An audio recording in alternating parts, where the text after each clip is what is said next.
మనకి మోషే గారి తర్వాత వచ్చినటువంటి అతిపెద్ద నాయకుడు. మోషే చేతుల మీద నీళ్లు పోసి ఆయనకి పరిచారం చేసిన తర్వాత మోషే గారు ఈ లోకాల నుంచి వెడలిపోయిన తర్వాత ఆయన బ్రతుకుండగానే ఈయనకి బాధ్యత అప్పగించినటువంటి వ్యక్తి. ఇంచుమించుగా 30 లక్షల మంది ఇశ్రాయేలు ప్రజలు బానిసత్వంలో ఉన్నప్పుడు నడిపించడానికి మోషేని దేవుడు ఎన్నుకున్నాడు. వాళ్ళందరూ బానిసత్వం నుంచి అనే కార్యక్రమం అనేకమైనటువంటి క్రియలు జరిగి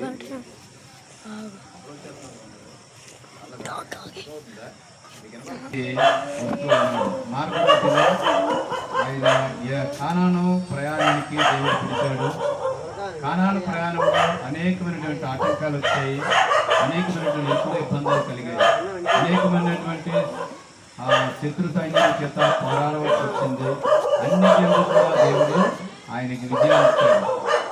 అయితే ఆయనైతే పరమకానాకి, ఆయనైతే కానాను దేశానికి నడిపిస్తూ ఉన్నాడు. మరి మనమైతే పరమకానా వైపు ప్రయాణం చేస్తూ ఉన్నాం. మోషే గారు 40 సంవత్సరాలు ప్రయాణం చేసి 40 సంవత్సరాలు నడిపించిన తర్వాత ఆయన పీరియడ్ అయిపోయింది. రెండో వ్యక్తి యెహోషువ.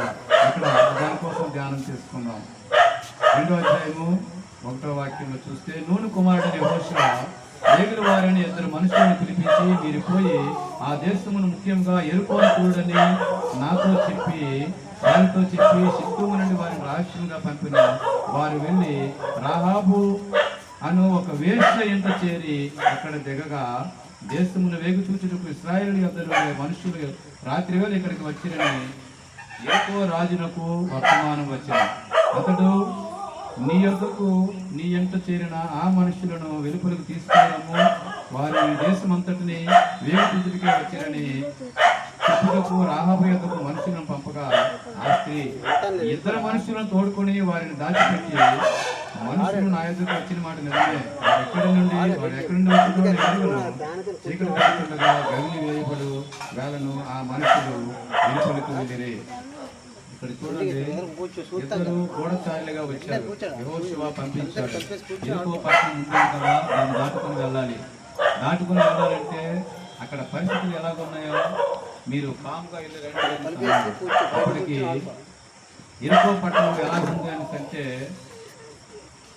ఆ కాలంలో 6వ అధ్యాయం 1వ వాక్యంలో ఉంటుంది, ఆ కాలంలో ఇశ్రాయేలు భయం చేత ఎవడను వెలుపలికి పోకుండాను లోపలికి రాకుండాను యెరికో పట్టణము ద్వారము గట్టిగా మూసివేయబడి ఉండెను. అది ఒక పెద్ద ప్రహారీ గోడ కట్టారు. ఆ ప్రహారీ గోడ ఎంత పెద్ద ప్రహారీ గోడ అంటే 2 రథాలు వెళ్ళిపోతూ ఉంటాయి, ఇటు అటు ఉసిరిపోతాయి అన్నమాట. అంత పెద్ద వెడల్పు, కొంచెమించుగా ఒక 20 అడుగుల ఎత్తులో నుంచి దానికి ఒకే ఒక ద్వారం పెట్టారు. ఆ ద్వారం ద్వారా, ఆ ద్వారానికి పైన ఇక్కడ ఎవరున్నారంటే రాహాబు అని వేశ్య. ఇక్కడ చూసినట్లయితే రాహాబు అనే ఒక వేశ్య ఎంట చేరి అక్కడ దిగగా, అయితే రాహాబు అనే వేశ్య ఆ పైన ఎందుకున్నది, అసలు కారణం ఏంటి? అసలు రాహాబు అంటే 2 భయంకరమైన అర్థాలు ఉన్నాయి. నేను గూగుల్లో సెర్చ్ చేసినప్పుడు ఇవన్నీ చూశాను. ఇందాక చూస్తే రాహాబు అంటే విశాలమైనటువంటిది అంట. రాహాబు అంటే ఒక హింసాత్మకమైనది. ఈ వృత్తి ఏంటంటే వేశ్య అంటే ఆ యొక్క గోడ మీద ఒక గృహాన్ని కట్టారు. గృహాన్ని కట్టిన తర్వాత ఎవరైనా వస్తే ఆ గృహం దాటి వెళ్ళాలి. అయితే ఆ లోపలికైనా బయటికైనా అనేక పట్టణాల నుంచి యెరికో పట్టణం ఉంది. అయితే అప్పుడులో చాలా పెద్ద గోడ కట్టేసరికి ఆ గోడలో నుంచి వెళ్ళాలి, అలా ఆ గోడ ఆ ఇంట్లో దిగి రావాలి. ఏమవుతుందంటే ఎవరైనా వస్తే వాళ్ళకి ఆహారం సిద్ధపరుస్తూ ఉంది, పాపం కూడా సిద్ధపరుస్తుంది. ఈ మధ్యకాలంలో మనం ఈ మాట ఎపిస్టీన్ ఫైల్స్ కూడా ఇలాగే జరిగిందనమాట. ఇప్పుడు బయట పెట్టారు దాన్ని. అలాగే ఈమె కూడా రాహాబు అనే వేశ్య కూడా ఆ యొక్క గోడ మీద ఒక గృహాన్ని కట్టడానికి ఆ యొక్క రాజుగారు పరిమితినిచ్చారు. అక్కడ వచ్చే వాళ్ళందరూ కూడా ఆ గృహానికి వస్తారు, అక్కడ భోజనం చేస్తారు. హోటల్ అన్నమాట అది. ఆ హోటల్లోనే భయంకరమైనటువంటి పాపం కూడా జరుగుతూ ఉంటుంది. అయితే 2 మనుషులు ఆ ఇంట్లోనికి వెళ్ళారు. ఆ 2 మనుషులు ఇంట్లోనికి వెళ్ళేసరికి ఆమె కనిపెట్టేసి, వీళ్ళెవరో క్రైస్తవులాగా ఉన్నారు, వీళ్ళెవరో యూదుల్లాగా ఉన్నారు, వీళ్ళెవరో ఇశ్రాయేల్ ప్రజల్లాగా ఉన్నారు. వెంటనే వాళ్ళిద్దరిని కూడా ఎక్కించి దాచిపెట్టింది. దాచిపెట్టి అప్పటికి రాజుగారికి వార్త వచ్చింది, ఎవరో ఇద్దరు వచ్చారంట గూఢచారిగా మన రహస్యాలు తెలుసుకోవడానికి, ఇంట్లో వచ్చారంట, బయట పంపించండి అంటే ఆవిడ అంటుంది, వ్యాధులు దాచిపెట్టింది, ఇక్కడ ఎవరూ రాలేదు, ఎవరో రావడం వచ్చారు, ఎవరో నాకు తెలియదు, చాలా మంది వస్తూ పోతూ ఉంటారు, మన కొట్టలు కదా, లాడ్జీ కదా, ఈ లాడ్జీలో అనేక మంది వస్తూ ఉంటారు, పోతూ ఉంటారు, ఆయన ఎవరో మాకు తెలియదు, కానీ రావడం మీద వచ్చారు, కానీ వెంటనే వెళ్ళిపోయారని అబద్ధం చెప్పి వాళ్ళు దాచిపెట్టింది. ఇక్కడ చూడండి,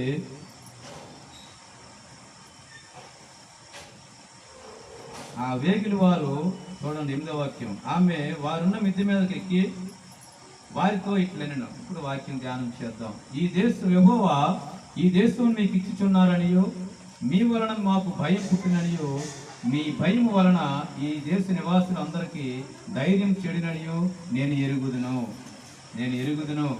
చూడండి, ఈ దేశం దేవుడు మీకు ఇస్తున్నాడు. ఇంకేమంటున్నది, మీ వల్ల మాకు భయం పుట్టును, మీ భయం వలన ఈ దేశ ప్రజలందరికీ ధైర్యం చెడిపోతుంటుందని నేను ఎరుగుదును. ఎలా తెలుసుకుంది? ఆవిడ వాక్యం విన్నది ఎప్పుడైనా? వాక్యం వినలేదు. కాకపోతే చుట్టుపక్కల ప్రాంతాల నుంచి అక్కడికి హోటల్ కాబట్టి హోటల్లో ఈవిడ క్యాషియర్గా ఉంటుంది. 2 పనులు తెలుసు. ఎక్కువ మాట్లాడితే శాంతి లేపేస్తుంది, లేదంటే పాపం చేసుకుని డబ్బులు కట్టుకుని వెళ్ళిపోవడమే. ఇటువంటి వేశ్య దేవుని మాటలు ఎవరి ద్వారా వింటుంది, ఎక్కడ వింటుందో తెలియలేదు. చాలా మంది ఆ దేశం నుంచి ఈ దేశానికి, ఆ పట్టణం నుంచి ఈ పట్టణానికి వచ్చినప్పుడు హోటల్లో బసకు దిగినప్పుడు నైట్ అంటే హోటల్ ఓపెన్లో ఉంటుంది, ఆ దిగేటప్పుడు ఈ మాటలు వింటుంది. ఈ మాటలు విని అప్పుడు ఆవిడ గ్రహించింది, ఈ దేశమును మీకు ఇస్తున్నారనియు, మీ వలన మాకు భయం పుట్టిననియు, మీ భయం వలన ఈ దేశ నివాసులందరికీ ధైర్యం చెడిననియు నేను ఎరుగుదును. మీరు ఐగుప్తు దేశంలో నుండి వచ్చినప్పుడు మీ ఎదుట యెహోవా ఎర్ర సముద్రపు నీరును ఎలాగూ ఆరిపోజేసినో, యోర్దాను తీరమునున్న అమోరీయుల 2 రాజులని సీహోనుకును ఓగుకును మీరేమి చేసిరో అనగా, మీరు వారిని ఎలాగూ నిర్మూలన చేసిరో ఆ సంగతి మేము వింటిమి. ఇక్కడ 2 మాటలు మనకున్నాయి. ప్రియమైనటువంటి దేవుని బిడ్డలారా, నేను ఎరుగుదును అంటుంది, మేము వింటాము అంటుంది. ఈరోజు మనం చాలా మాటలు వింటాము, చాలా విషయాలు ఎరుగుతాము, కానీ ఎరిగేదేదో వినేదేదో మన చెవులు పెట్టం. దేవుడి మాటలు ఇది మనకు చాలా ఇరుకైనటువంటి మార్గం ఇది. ఎందుకంటే విశాలమైన మార్గం కాదు. ధనవంతుడు లాజరు ఇద్దరు చనిపోయారు. లాజరు పాపం చనిపోయిన తర్వాత ఆ దేవదూతల చేత కొనుక్కోబడ్డాడు. ఆయన దరిద్రుడు, దీనుడు, కురుపుతో ఉన్న వ్యక్తి, దేవుని యందు భయభక్తులు కలిగిన వ్యక్తి. దేవుని ఈ రాజ్యం నాది కాదు, నా రాజ్యము స్థిరమైన రాజ్యం ఉంది అని చెప్పేసి దేవుని మీద విశ్వాసంతో బ్రతికాడు. అబ్రహాము రొమ్మున ఆనుకున్నాడు. ధనవంతుడు కూడా చనిపోయాడు. ఆయన వచ్చిన తర్వాత ఆయన అడుగుతూ ఉన్నాడు, తండ్రి అయిన అబ్రహామా, అదిగో అక్కడ ఉన్నాడు కదా లాజరు, నీ కుడిపార్శ్వన కూర్చున్నాడు కదా, నేను ఇక్కడ యాతన పడుతున్నాను అంటున్నాడు. లోక సువార్తలో ఉంటుంది ఆ మాట. నేను యాతన పడుతున్నానంటే అప్పుడు అబ్రహాం అంటున్నాడు, నీకు ఇష్టం వచ్చినట్లు భూమి మీద నువ్వు బ్రతికావు, నీకు ఇష్టం వచ్చినట్లు విశాలంగా బ్రతికావు. నువ్వు భూమి మీద బ్రతుకున్నంత కాలం ధనవంతుడివే, భాగ్యవంతుడివే. నీకు రోగం వస్తే అనేక మంది డాక్టర్లు వచ్చారు నీ దగ్గరికి, కానీ ఈరోజు నువ్వు నరకంలో పడి యాతన పడుతున్నావు. నీ దగ్గరికి వచ్చేవారు ఎవరు లేరు, నీ దగ్గరికి రావడానికి లేదు. ఎందుకంటే ఈ భూమి మీద నీకు జీవం ఉండగానే నువ్వు ప్రభువుని ఎరగాలి. ఈ భూమి మీద ప్రాణం ఉండగానే యేసు ప్రభువే రక్షకుడు అని మనం గ్రహించాలి. మనం వినే వాక్యము చూడండి, యొక్క వేశ్య ఏమని వింటుంది? నేను ఎరుగుదును అంటుంది. ఎలా ఎరిగింది? ధైర్యం చెడిపోద్ది. మీరు వస్తున్నారు, మీ తావులో వచ్చినప్పుడు 2 రాజులు హతమార్చారు. మీరు వచ్చేటప్పుడు ఎర్ర సముద్రం 2 పాయలు అయిపోయింది. మీరు వచ్చేటప్పుడు ఐగుప్తు దేశంలో వాళ్ళకి 10 తెగుళ్ళ చేత వాళ్ళు బాధించారు. అప్పుడు ఆ యొక్క ఫరో రాజు విడిచిపెట్టాడు. ఈయన వినేటువంటి వాక్యము ఎలాగుందంట, ఆ సంగతి మీరు వారిని ఎలాగ నిర్మూలన చేస్తారో ఆ సంగతి మేము ఆ సంగతి విన్నాం. మేము ఆ సంగతి విన్నప్పుడు కాబట్టి మాకు ఒక మాట మీరు ఇవ్వాలి. మీ దేవుడు ఎలాంటి గొప్ప కార్యాలు చేశాడో, సముద్రాన్ని ఎలాగ 2 పాయలు చేశాడో, 40 సంవత్సరాలు ప్రజలను వంట లేదు, వార్పు లేదు, కాలు వాయలేదు, చెప్పులు అరగలేదు, ఎలాగ పోషించాడు. పగలో ఎండ దెబ్బైనను, రాత్రి వెన్ను దెబ్బలైనను తగలకుండగానే ప్రభువు నడిపించాడు. ఇంతగా నడిపించినటువంటి గొప్ప దేవుడు కలిగిన మీరు వస్తూ ఉన్నారు కదా, ఈ దేశాన్ని దేవుడు మీకు ఇచ్చేస్తాడు, ఈ దేశాన్ని మీకు ఇచ్చేస్తాడు. కాబట్టి నా పరిస్థితి ఏంటి అని వాళ్ళతో ఒక నిబంధనకు వస్తూ ఉంది. ఆమె ఏమి విన్నదో, ఏమి గ్రహించిందో పరిపూర్ణంగా మనసారా నేర్చుకుంది. దేవుడు కార్యాలు చూస్తుంది, ఆమె చూడలేదు, విన్నదంటే. ఎలా విన్నది? డైరెక్ట్గా వాక్యం లేదు ఆవిడికి, బైబిల్ లేదు, చెప్పే పాస్టర్లు లేరు, చెప్పే దైవజనులు లేరు, చెప్పే సువార్థికులు లేరు. కానీ ఎలా వింటుందంటే ఆ నోట ఈ నోట మనం చూసారా, ఒక్కొక్క విషయాలు కాఫీ కప్పులను బయటపడుతూ ఉంటాయన్నట్టు, లేకపోతే టీ కొట్టులను బయటపడినట్టు, టిఫిన్ కొట్టులు అంటే బయట అందరూ అనుకుంటూ చేరుకొని అక్కడ పంచాయతీ పెట్టుకున్నట్టుగా ఈ హోటల్లోనూ అనేక ప్రాంతాల నుంచి వస్తాను. వస్తూ ఉంటే అరే ఆ దేవుడు ఎలాంటి గొప్ప దేవుడు రా, ఎర్ర సముద్రమే 2 పాయలు అయిపోయింది, ఎర్ర సముద్రం జంకేసింది, అది వెనక్కి వెళ్ళిపోయింది అంటున్నారు. అంటే ఇంత మరి 40 సంవత్సరాలు వాళ్ళు వంట వరకు లేకుండానే దేవుడు ఆకాశం నుంచి మన్నాను పంపించి నడిపించినటువంటి గొప్ప దేవుడు కదా. అటువంటి మనుషులు ఇదిగో వాళ్ళు కనాను ప్రయాణం చేస్తుంటే 2 రాజులు ఎదురయ్యారు. వాళ్ళిద్దరు కూడా వాళ్ళకి పాప ఇవ్వకపోతే వాళ్ళది రాజమార్గం అయితే రాజమార్గానికి వెళ్ళనివ్వకుండా ఉంటే 2 రాజులను వాళ్ళ సైన్యాన్ని హతమార్చారు కదా. అటువంటి గొప్ప రాజులనే ఓడిపోయారే. మరి మన దేశము, మన పరిస్థితి ఏమై ఉంది అని ఈ విషయము ఆమె అందరి నోట వినేసరికి వీళ్ళిద్దరినీ పోల్చేసింది. అయ్యా మీరు ఇక్కడే ఉండండి, మీరు ఇక్కడే ఉండండి, ఇగో మిమ్మల్ని నేను దాచిపెడతాను. ఆమె దాచిపెట్టడం కూడా చాలా భయమే. ఎందుకంటే ఒకవేళ కానీ ఉన్నారని సంగతి తెలిస్తే ఈవిడి కుటుంబాన్ని కూడా తొలగించేస్తారు, పూర్తిగా తొలగించేస్తారు, లేకుండా చేస్తారు. అందుచేతనే దేవుని యందు భయభక్తులు కలిగింది, దేవుని యందు విశ్వాసం కలిగింది, ఆ రోజు మొదలెట్టింది. అప్పుడు ఎప్పుడైతే ఆ సంగతి విన్నప్పుడు మేము విన్నప్పుడు మా గుండెలు కరిగిపోయిను. మీ 11వ వాక్యం, మీ దేవుడని యెహోవా పైన ఆకాశమందును కింద భూమి అందును దేవుడే, మీ ఎదుట ఎట్టి మనుషులకైనను ధైర్యం ఏమాత్రమును ఉండదు. దేవుని బిడ్డల ఎదుట ఏ మనుషుడు, అందుకే యెహోషువతో అంటాడు కదా, నీ దినములనిట ఏ మనుషుడు నీ ఎదుట నిలువజాలడు. యెహోషువాని వెళ్ళు, ఏ మనుషుడు నిన్ను ఎదిరించలేడు, ఏ మనుషుడికి నువ్వు భయపడాల్సిన పని లేదు. ఇదిగో నీ ఎదుట నేను మార్గాన్ని తెరుస్తాను అంటూ ఉన్నాడు. యెహోషువ 1వ అధ్యాయంలో ఆ మాట ఉంటుంది. నీవు బ్రతుకు దినములన్నిటిను ఏ మనుషుడును నీ ఎదుట నిలవలేడు. అందుచేతని ఇది గొప్ప వాగ్దానం దేవుని బిడ్డలకి గొప్ప వాగ్దానము. అయితే ఎట్టి మనుషులకైనా ధైర్యం ఏమాత్రం ఉండదు. నేను మీకు ఉపకారం చేసిన కనుక మీరును నా తండ్రి ఇంటికి ఉపకారం చేసి నాకు నిజమైన ఆనవాళ్ళనిచ్చి నా తండ్రియు నా తల్లియు నా అన్నదమ్ములను నా అక్క చెల్లెళ్ళను వారికి కలిగి ఉన్న వారందరూ చావకుండా బ్రతుకునిచ్చి రక్షించినట్లుగా దయచేసి యెహోవా తోడని ప్రమాణం చేయమని. చూడండి, ఆమె విశ్వాసించింది, అక్కడితో ఆగిపోలేదు. ఆమె విన్నది. ఇదిగో మాకు ఇందాక వాక్యం చదువుకున్నాం మనం 146వ కీర్తనలో, నరుల వలనైనను రాజుల వలనైనను మనకి రక్షణ కలగదు.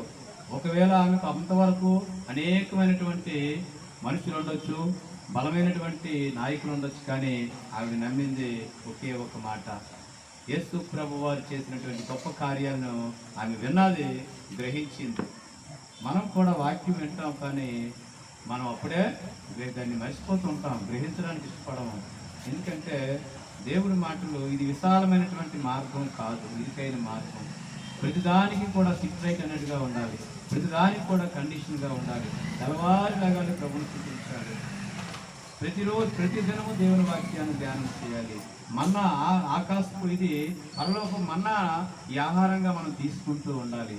అప్పుడే మన దినదినం కూడా ముందుకెళ్తాం, అభివృద్ధి పొందుతాం.